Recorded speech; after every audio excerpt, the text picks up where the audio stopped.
بسم الله الرحمن الرحيم. السلام عليكم ورحمة الله وبركاته. الصلاة والسلام على محمد وآله الطيبين الطاهرين. ولا زالنا ماشيين الموديل ريفيرا 110. المرة الماضية عملنا صيانة لعجلة ضبط الخيط اللي كان فيها مشكلة، هي الماكينة من الأساس، فيها هي الأساس. هلا بدنا نجرب الماكينة ونشوف المكوك المناسب لها، لأنه نشوف ياسر أنا المكوك ضاع، كيف ضاع ما بعرف.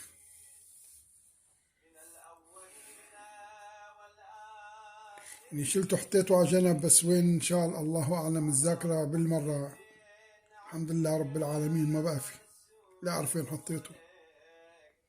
هلا بدي أشوف مكوك مناسب لإله.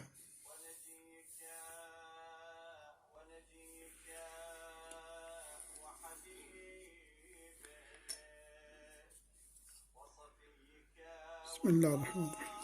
الشغلة هون كنت انتبهوا لها، كل ماكينة هني بيركبوا كلهم على بعض بالتركيب بيركبوا، بس شو بيختلف فيهم؟ إن الخلاف بيناتهم الفتحة محل ما بتنزل الإبرة اللي تسحب الخيط. المكوكة بيسحب الخيط، الإبرة بتدخل جوات المجرى. هون المجرى لازم يكون البعد نظامي لكل ماكينة، بيختلف الماكينة لماكينة. شو اللي بيختلف؟ بيختلف البعد. مثلا الغمق الداخلي مثلا اللي بالمكوك هذا 7 ميلي، بغيره ممكن يكون أكتر.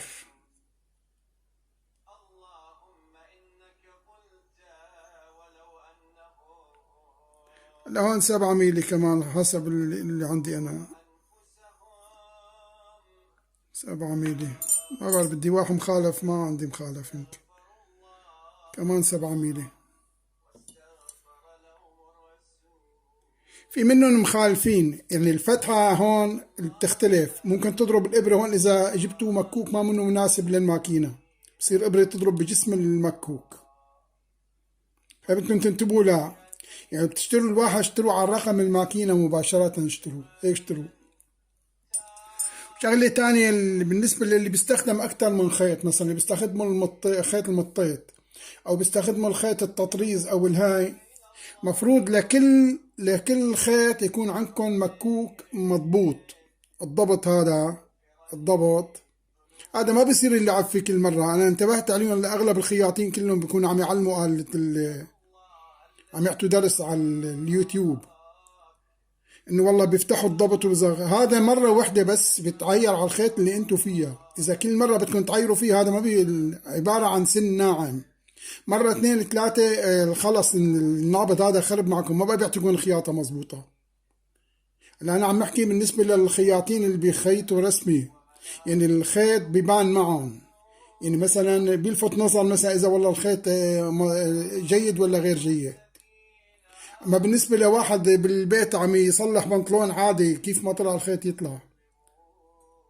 أما أنا شفت خياطين رسميين وعم يعطوا دروس للعالم انه والله بس افتحي البرغي ورخي البرغي وحط الخيط اللي بدك اياه. هذا خطأ.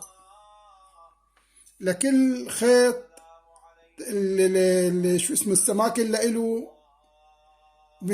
بنحط مكوك بيتعير عليه وفقط لا غير، ما بقى باللعب فيه. بالنسبة لخيط المطيط، كان أحد الأخوات الكريمات الخياطين كانت عم تعطي درس بالنسبة لخيط المطيط. خيط المطيط عمي ما بصير نهائي النابض تقريبا ما بصير يضرب فيه، يعني لازم ينسحب بسهولة 100% معك. إذا ما انسحب بسهولة ما بتستفاد شيء من الزمة. يعني الترخاية بده يكون في عندكم شو اسمه مرخى مظبوط النابض تاع المكوك. بقى هذا في الشرح، يعني المفروض هو الخياط منه لحاله انه عم يعلم، المفروض يشرح، يقول له انا ليش رخيت البرغي، ما بس انه والله رخت البرغي وانتهى الموضوع. انا اتضحت اغلب الخياطين ما عندهم خبره بصيانه الماكينه ولا عندهم خبره بالشغل على الماكينه بعد، يعني ما يزعلوا مني. ممكن هن خبرتهم بالتفصيل بالخياطة ايه، اما بالنسبة للتعامل مع الماكينة ما عندهم الخبرة الزيادة. هلا اكيد في منه بدهم يزعلوا، بدهم يقعدوا يسبوا. اي مشكلتكم، انا علي احكي اللي عم شوفه من خلال الفيديوهات اللي عم تنزلوها. احد الاخوات عم تعطي درس تعليمي، ما بتعرف الميزانية ضبط الخيط. ما بدي احكي اجرح حدا او زعل حدا، يعني الميزانية ما عم تعرف وينها، دليتهم على جهاز، على قطعة تانية قالت لهم هي الميزانية تاعت ضبط الخيط، وهي الجهاز اللي دليتهم عليه ما لها علاقة نهائي بالموضوع كله. هاي عم تعطي درس، لا وعم تسميه كورس كمان، لا تزعلوا، عم تسميه كورس.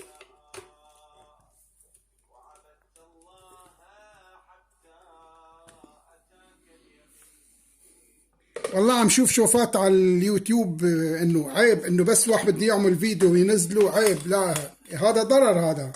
هلا اللي عم ياخذ في عالم الى ثقه، بتاخذ كلامك ثقه تمشي عليه.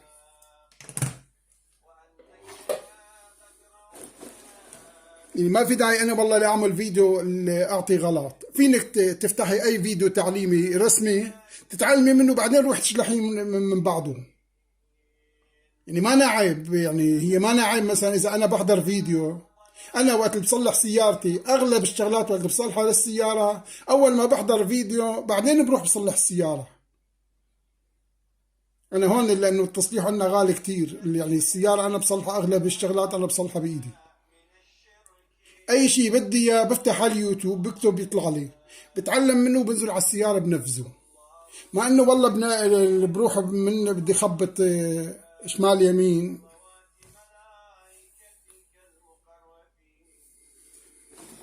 بالنسبة للأخوات اللي سألوا، أساس الماكينة عجلة ضبط الخيط. عجلة ضبط الخيط كانت مزبوطة معك، أعطت خياطة مزبوط. عجلة ضبط الخيط سيئة، أعطيت خياطة سيئة. هي تعلموها ولا هيدا؟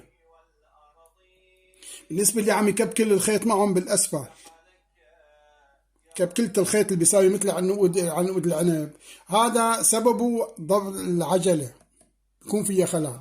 انا هي الماكينه عملت لها فيديو، ما بعرف انا يعني ايام انا ما العصبي شوي بيطلع برات النص، ما راح اقول غير هيك. يعني عيب واحد عم يقعد ساعتين ثلاثه ليعطي فيديو ما ينحضر، عيب. ما مشان تحضروا، انا 60 عمر بنحضر الفيديو ولا ما انحضر. انا يمكن في اثنين ثلاثه بيتابعوا القناه، هدول عم يتعلموا المهنه، هدول اثنين ثلاثه بيعادوا كل شيء بده يحضر القناه. يعني هدول الثلاثه هن اهم شيء عندي انا. ليش؟ لانه هدول صدقه جاريه، عم يتعلموا ليتعيشوا من الصنعه. والله بتفاجأ انه بالفيديو نفسه بيعطيني 40 مشاهدة، بطلع من الفيديو بدخل بكون نزلوا 15. شو اللي الذوق والعيب هذا؟ معناتها ما كفاها للدقيقة. هي ايمت تعطي مشاهدة انت وتعطي بعد الدقيقة؟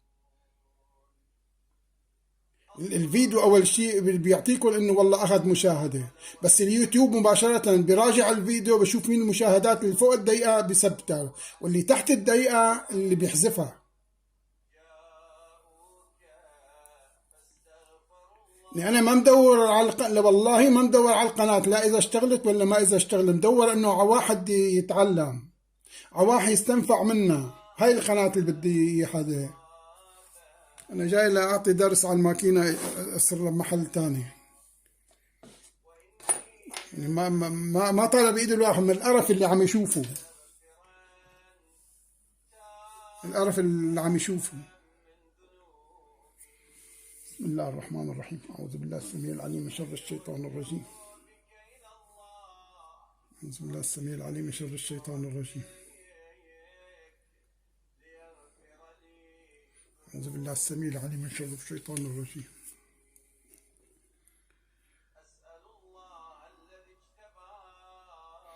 بالنسبة للماكينة اللي ماكينته زجزاك، اللي بيشتغل فيها زجزاج. يعني الزجزاج بيكون 1 سنتي، بده يكون أقل شيء 10 ميلي. الفتحة تاعيت المكوك 10 ميلي بدها تكون. في مكوك 11 ميلي، في 12 ميلي، في 13 ميلي، حسب الماكينة وحسب عرض الفوس القدم تاعيت الماكينة، وعرض المشط بيلعب دور.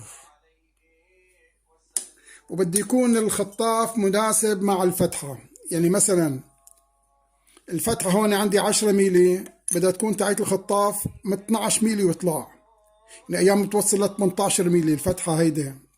عرض الفتحة هون لازم تكون، إذا فتحة المكوك 10 ميلي مثلا، هي لازم تكون 15 ميلي. الغمق هذا بيختلف من ماكينة لماكينة حسب شو اسمه عرض الزجزاج فيها للماكينة. في زجزاج 4 ميلي، في زجزاج 5 ميلي، في زجزاج 3 ميلي في ماكينات، وفي ماكينات في 6 ميلي زجزاكة. هاي بدكم تنتبهوا لها. يعني بس إن ضيعته أو انكسر أو صار شيء، جيبوا القطعة على رقم الماكينة، موديلها ورقمها بالنت، ما بيكذبوا عليكم. مثلا بيقول لكم انه هي بتركب على الماكينة، هي بيركب، خلص بيعطيكم اياها، يعني صادقين فيها هيدا. ممكن المحل اللي ببيع الاكسسوار ممكن يضيع، مع انه والله بنية انه سيئة، لا ممكن ما عنده خبرة اثناء المشتري، ما عارف شو مشتري كمية وتاركها عنده، فكر انه الكل بيركبوا على بعض. لا، ما الكل بيركبوا على بعض، ان الشكل واحد، الشكل واحد. تختلف الفتحة هون عندكم، الفتحة والغمق بيختلف، يعني العرض.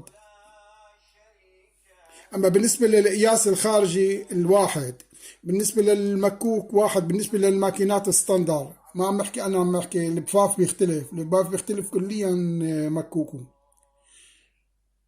بالنسبة للماكينات العادية الحديثة أغلبيتها هي موديلها مثل هذا الموديل صارت، يعني وحدوها، هن وحدوها.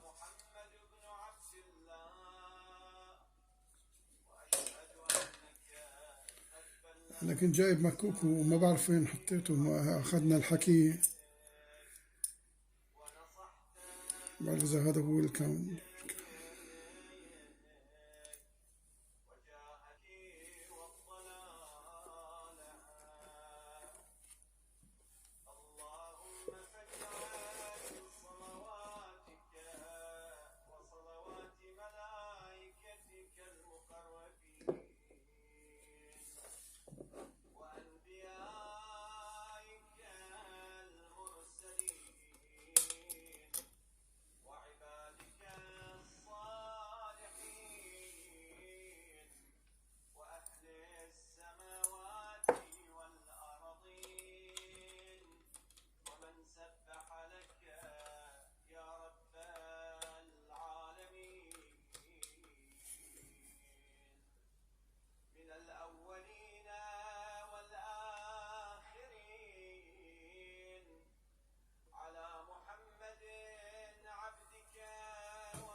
ماكينة بدها ضبط ارتفاع عمود الإبرة والخطاف، اثنين مختلفين. بس أنا بدي أشتغل بس على النحو التالي بس لأخلص من الماكينة بقى، من الأساسيات اللي إلها. هلا الخطاف هذا راكب معي 100% النظامي، ولا بدي أشوف المناسب لإله.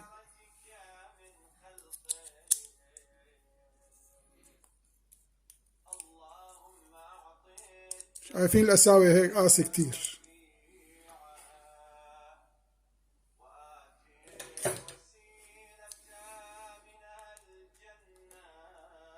والله شادين ولا البرغي على الأخير.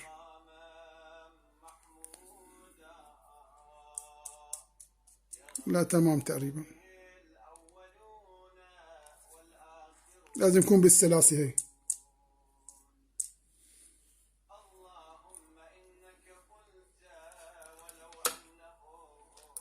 بالنسبة للي ما بيعرف تركيبه، هي تركيبه بالنسبة للتركيب. وبينشد هذا بالإيد، بس بالإيد بالأصبعتين. وبده يكون راكب الجرم مظبوط، ما لازم يقع على المكوك. يعني أنا فاتح المفتاح ما لازم يقع، منزله محله. شايفين؟ لازم يكون بالسلاسة هي السحب، إذا ما سحب معكم يكون في خلال.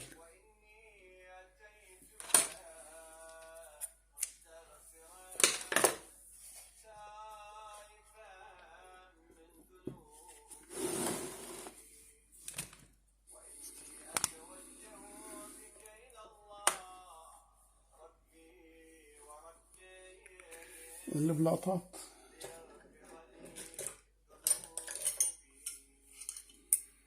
تتأكدوا البلاطة ما فيها جرح، هون ما في جرح يكون. هلا هي مجروحة ما عاملة صيانة، أنا بدها صيانة.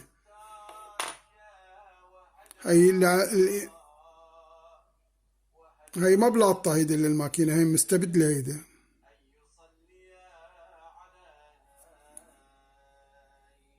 هي مستبدلينها هي، ليش ما بعرف.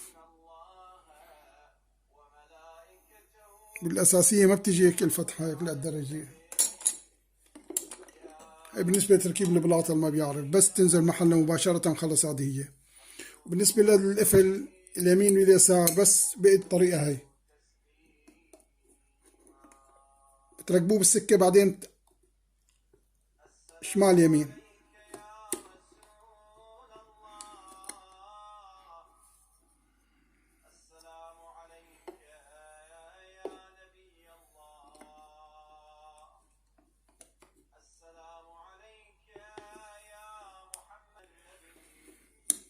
تاخذوا الضفر على اليمين، وبتاخذوا على أقصى اليسار، بعدين بتنزلوا ايدكم بالطريقة هاي وبترجعوا على محله.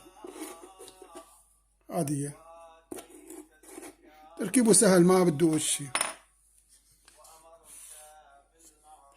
تركيب الخيط، لا تنسوا المخمد هون ضروري. المخمد هذا مشان البكرة يمتص شوي منه بالطريقة هاي.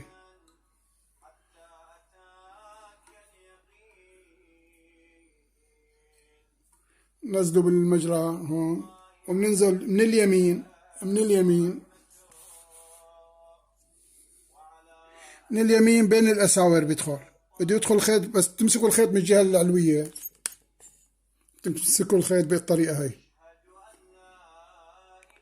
وبتاخدوه من اليمين لليسار، بترفعوا لا يدخل بالمجرى اللي له مجرى. هو هي المجرى هون، بيدخل بالنابض وبالمجرى بالخطاف هون.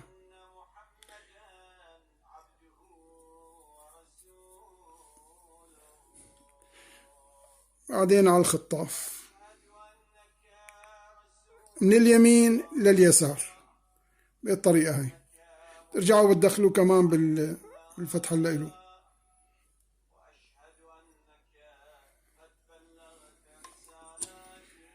على الدليل السفلي، الدليل السفلي هي الدليل السفلي هون، هاي الدليل هذا. نزلوا الخيط كمان فيه، في دليل بيكون مجدود وفي دليل رخو. هذا شادينه هن، هسه انا ما فتحته، ممكن يقطع الخيط، قطعه.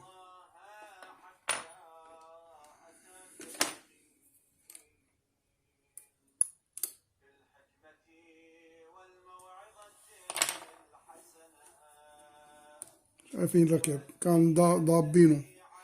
وعلى الدليل السفلي كمان اللي تاع الإبرة، إذا بدكم تركبوه بدكم ما تركبوه مو مشكلة، بالطريقة هاي. يعني في دليلين، دليل بدليل، هي دليل وهي دليل، اثنين.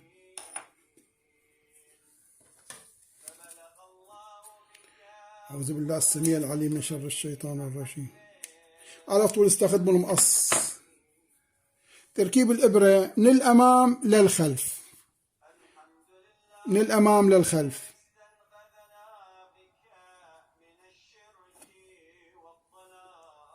بالطريقة هاي، من الأمام للخلف. في الماكينات من اليسار لليمين، لا البرازر هاي من الأمام للخلف. شايفين؟ لازم يكون بالسهولة هي ينسحب الخيط. نزل القدم وبشوف. هلا هي على التسعة، بدي فك الضبط. هاي التسعة.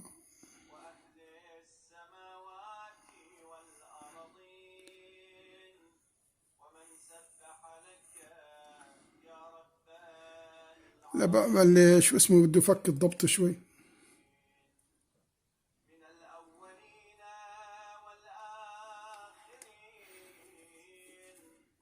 شايفين هلا على الواحد عم يمشي معي الخيط انا، والقدم نازله للاسفل. هلا برفع. انا هسه ما كنت ضابط، هلا انضبطت معي. على الثلاثه لازم يتقل الخيط. شايفين تقل الخيط ما بقى بيمشي. برجعه على الواحد. هذا نظامي هيك. ضبط عجلتي انا نظامي، عم يمشي الخيط معي والقدم للاسفل. وعلى الواحد برفع على اثنين، لازم الخيط يتقل، تقل الخيط. يعني شو الضبط عندي، رجع نظامي بالعجلة، رجع نظامي 100%. هلا رح اتركه على اثنين انا.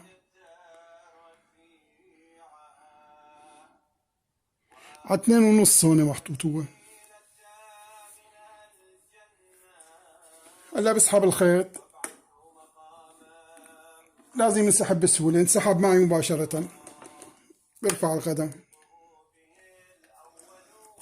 شايفين السلاسة هيدا، السلاسة هيك لازم تكون.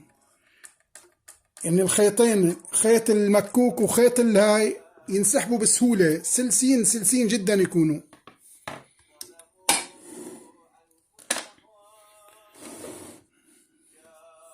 لا، في فيديو هذا تكميلي، انا عامل فيديو اللي قبله. هلا انا حاطط الخياطة على الثلاثة، هون على الميتل على الوسط، وهون على نقطة الصفر، حصرا على الصفر لتكون خياطة نظامية.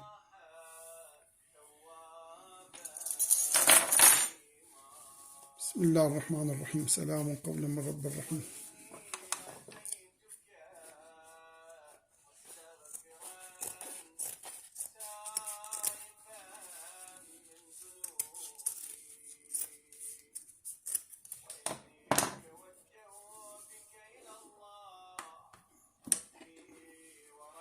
بسم الله الرحمن الرحيم.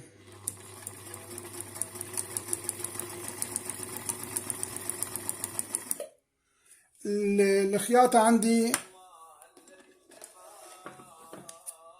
شوفوا كيف عطيت، ما نظامية هيك. هلا برفع العجلة بده يعطيني نظام، انتبهوا انه هاي ما نظامية الخياطة.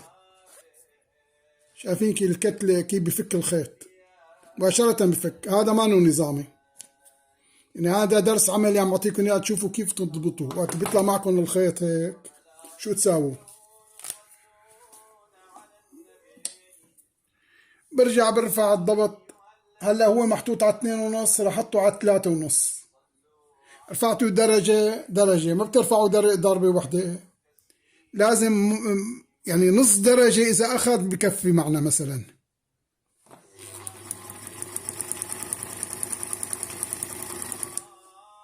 نظام.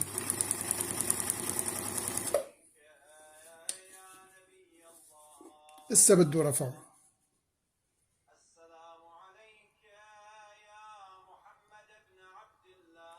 هلا رفعته على 4.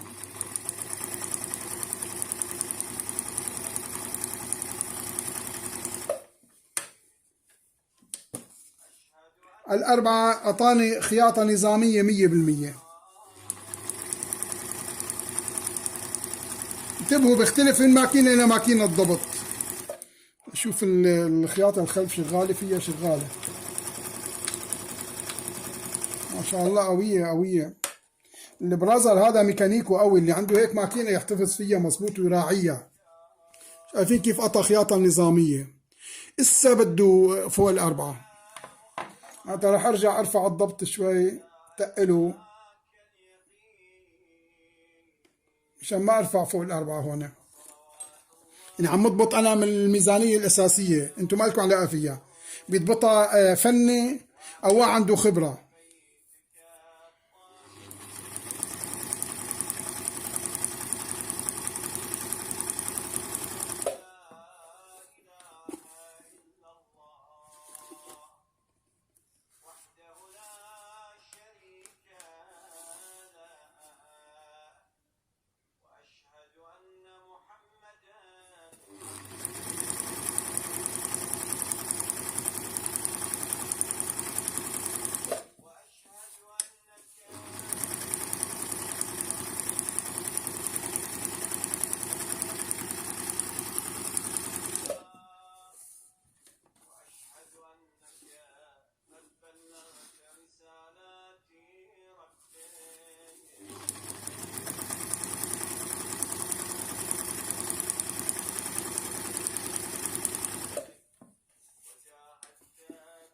خياطتي نظامية 100% صارت. هلا فرجيكم آخر خيط هذا.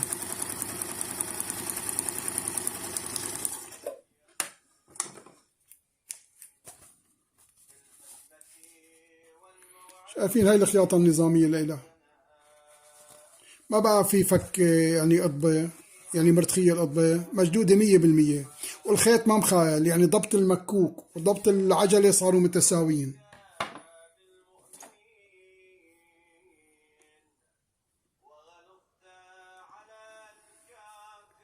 هلا بالماكينة هون البرازر أخذ معي على الخمسة أنا، إسا إذا بعطيه على الخمسة ونص بيعطي أفضل.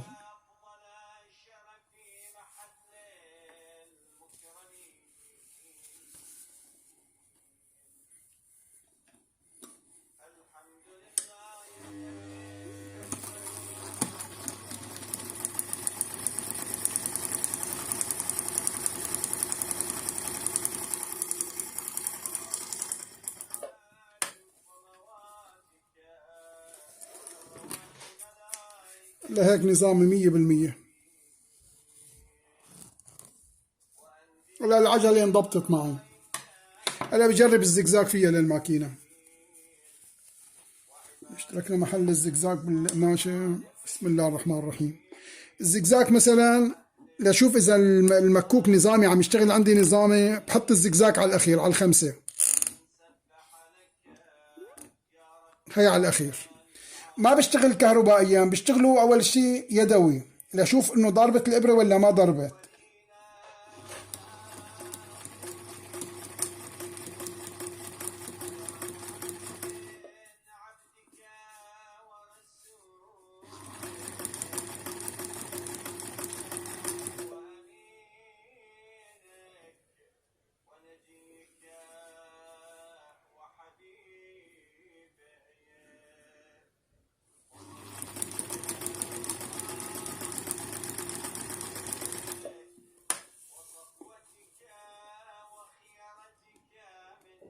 الزقزاق ما مزبوط فيها، بده ضبط الزقزاق فيها.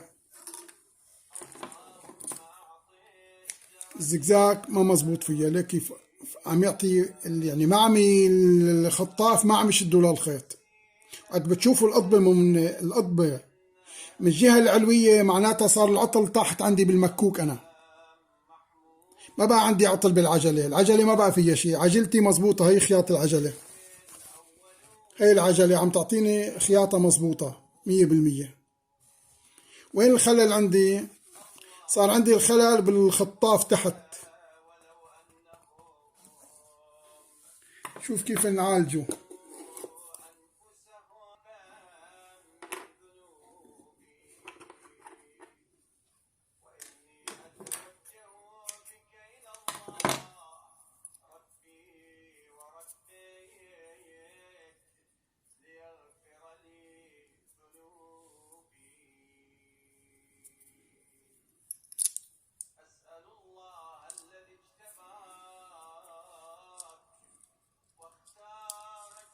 شايفين في رخاوة. الرخاوة ايمت صارت معي؟ بعد ما اشتغلت الماكينة بكون اخذ الخيط محله والنابض محله. هلا بشد النابض شوي صغيرة بتقله للخيط مشان القطبة اللي حكينا عنها وقت اللي بتخرب معكم القطبة العلوية. هي القطبة العلوية إذا خربت معكم بس بده يشد المكوك، بكون المشكلة عندكم صارت بالمكوك ما بقى بالعجلة. تقلته هسه بدي تقله شوي بيتحمل.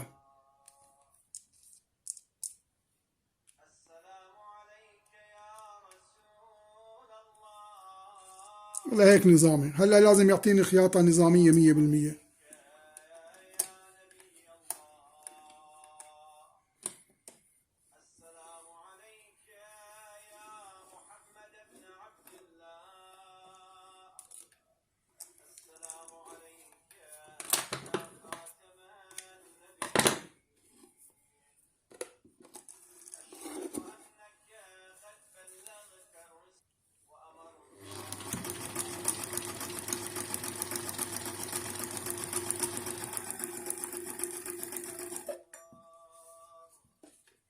هلا صار نظامي.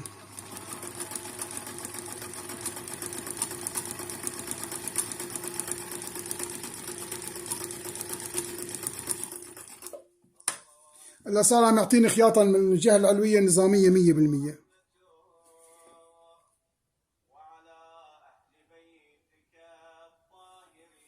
نزل عالثلاثة الزقزاق. هاي نزلت عالثلاثة.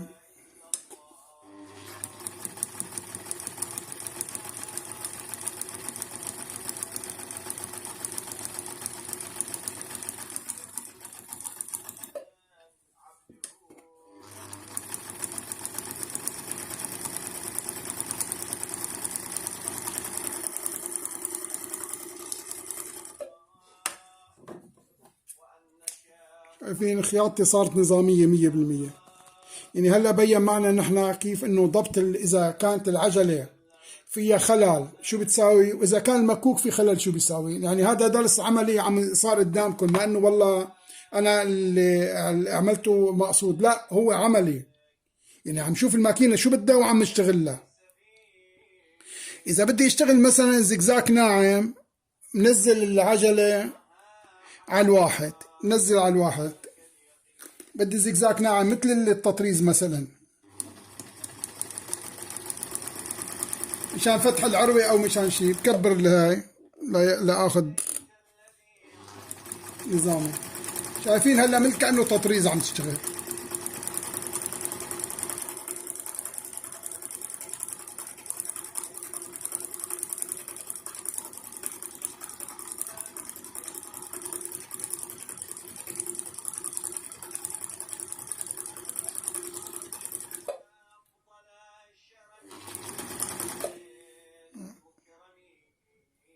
ما تحملت. هلا 0.5 عم اشتغل انا، 0.40.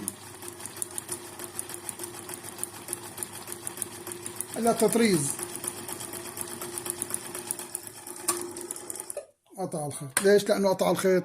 تطريز بدكم تنزلوا العجلة، العجلة لازم تنزل شوي، يعني حسب هاي الخياطة انتم شو مين عم يخيط فيها.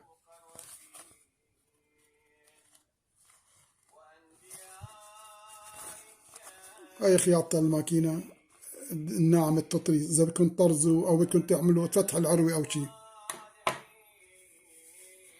هاي بالنسبة للماكينة.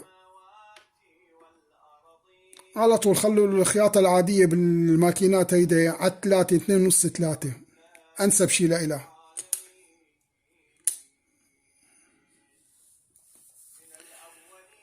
بالنسبة للتطريز، في مفتاح التطريز هون بتنزلوه على شو اسمه الخياطة النورمال للأسفل، يعني بتنزلوا القدم للأسفل، الأسفل اللي هو دارن. بتنزل المشط للأسفل على الأخير، بتصير تشتغل معكم تطريز الماكينة. هاي التطريز اللي اشتغل فيها، نزلت المفتاح على الصفر. بس هاي الماكينات ضعيفة، يعني ما بتشتغل تطريز مثل الماكينات الصناعية. انتبهوا على النقطة هيدي. يعني ما حد يضحك عليكم يقول لكم والله بجيب أنا ماكينة منزلية وبدي اشتغل هي تطريز. الحكي فاضي هذا. بيعطيكم بس فقط هيك ممكن تمشوا أموركم فيها للتزيين لشيء معين، لا قفلة. أما تشتغلوا تطريز، هي اشتغلت أنا تطريز فيها هون مثلا. إذا بدكم تعبوا على مستوى قلب مساحته 1 سنتي، بدكم 3 أيام فيه تعبوا. لذلك ما حد يضحك عليكم انكم اشتروا الماكينة هي وعملوا يشتغلوا إليها تطريز. ليك هو شوفوا هذه هي. اللي عنده أي سؤال، اللي عنده أي شيء يكتب بالتعليقات. يعني طول الفيديو أنا ما عرفت ليش طول 43 دقيقة. هاي بالنسبة لي كان الماكينة اللي برزها. هاي آخر فيديو لإلها لهي الماكينة عندي أنا. يعني أنا بعتبرها خالصة هلا، يعني كضبط ككل شيء كلها عملية. بالنسبة مثل ما حكينا المفتاح هون الخياطة العادية على 3، الوسط هون الإبرة على الوسط، لا يمين ولا يسار. اليمين واليسار مش إذا بفتحوا عروة. السلام عليكم ورحمة الله وبركاته. أسألكم الدعاء والصلاة والسلام على محمد وآله الطيبين الطاهرين.